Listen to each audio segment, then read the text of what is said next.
This is the MTN 530 News.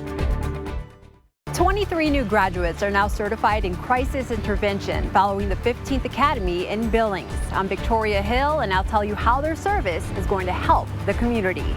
And encouraging news tonight from a fireman who was severely burned fighting a wildfire in Carbon County this summer. Good evening tonight. I'm Russ Riesinger. A Montana hero is making major strides in his recovery. We're talking about Red Lodge firefighter Dan Stephenson, who's freshly released from the hospital in Salt Lake City after 60 days of recovering from severe burns while fighting a fire near Joliet in July. KITU's Andrea Lutz has an exclusive interview with Dan as he gets ready to come back home. A Red Lodge firefighter will soon be home, but it hasn't been without months of work to heal his body from severe burns, but also his mind from trauma after that July day when the winds decided to shift. The first 23 days I was in a coma. After that came out of the coma, for the rest of that time, the 37 days, was focused on therapy. Recovery for Dan Stephenson has been work. I lost 35 pounds while I was in the coma and 9 surgeries during that time, some of those during that time. Once I got awake and ready to go, to be very honest, I wasn't sure that I really wanted to deal with it. And somebody at the hospital came to talk to me, who was also a firefighter, put it in fire terms. It made sense, and off I went. This veteran volunteer firefighter who's fought fires across the western United States was severely injured July 6th during a sudden wind shift fighting the Harris Hill fire. He takes us back to what happened that day. We turned around to work on another side. The wind switched just like that. We went from 2-foot flame lengths to 10-foot flame lengths, and I could not get out of there. But every day since, he's worked so hard to recover. To be very honest, in week 2, I tried to feed myself and could not do it. My hands couldn't get there.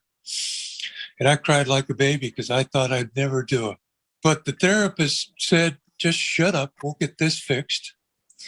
And he did, and now I can do just that. And when asked what he wants to say to those who are sending him love and support from near and far, this Montana hero offered up this. I never thought I could be blessed.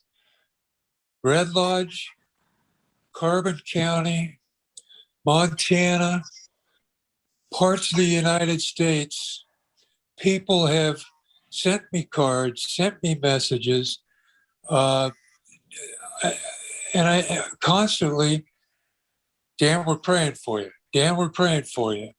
And I swear that helped me to get through this as quickly as I did. Dan will be back in Montana next week, but says his recovery does not end. He has much to do still and hopes to get back out there doing the job he loves so much again someday soon. If I can't get the strength back, no. But I will get the strength back, and hopefully I can get back at it. If not direct fire, there are plenty of other jobs I can do in fire that'll allow me to be a part of it. In Billings, Andrea Lutz, MTN News. Well, Montana has recovered nearly all of the jobs lost since the start of the pandemic, and many businesses are still struggling to find workers. Newly released unemployment data from the governor's office shows unemployment numbers are at a 14-year low. In August, the unemployment rate fell another 1/10 of a percentage point to 3.5% for the state. That's the lowest it's been since 2007. Yellowstone County is below that average at 2.8%. That's compared to a national rate of 5.2%. Governor Greg Gianforte called Montana a leader in our nation's economic comeback and says the economy is on a strong pace.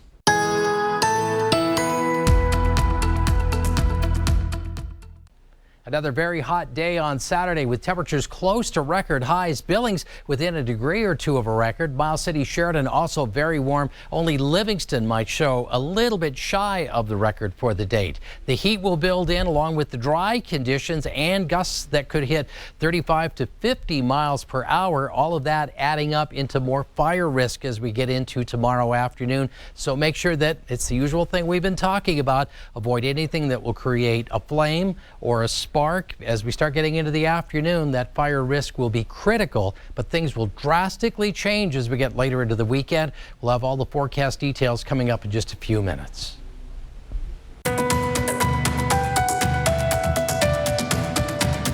Three more people in Yellowstone County died from COVID-19 yesterday.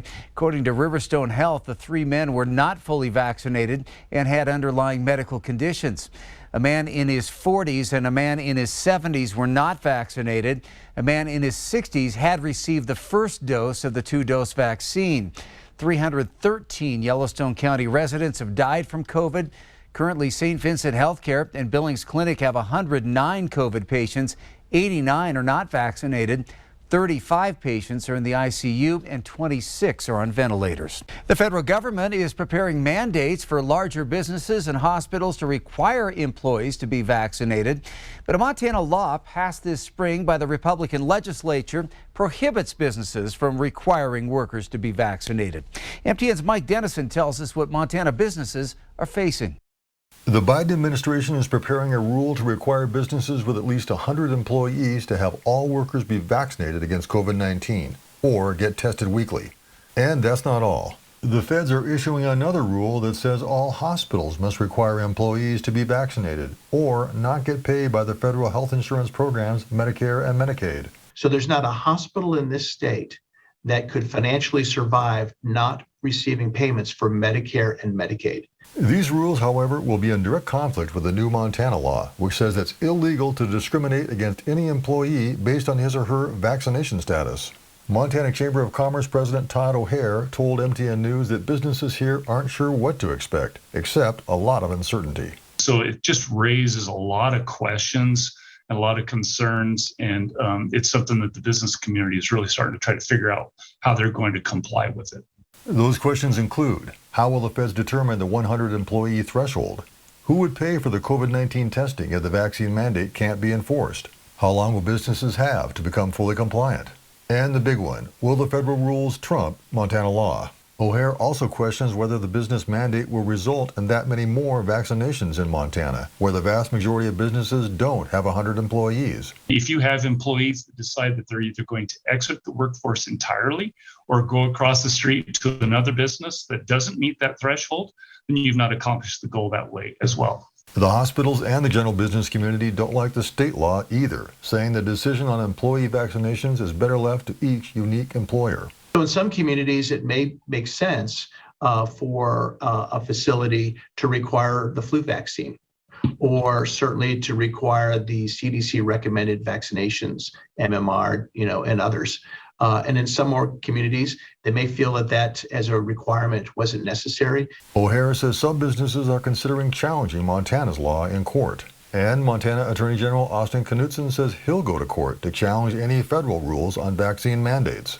Montana's two Republican members of Congress, Senator Steve Daines and Representative Matt Rosendale, oppose vaccine mandates. Democratic Senator John Tester, however, says while he doesn't like mandates, he believes President Biden has to take action to beat back the virus and prevent the economy from floundering. I'm not crazy about mandates, Mike, but we got our hospitals full to the brim with people who are dying of COVID.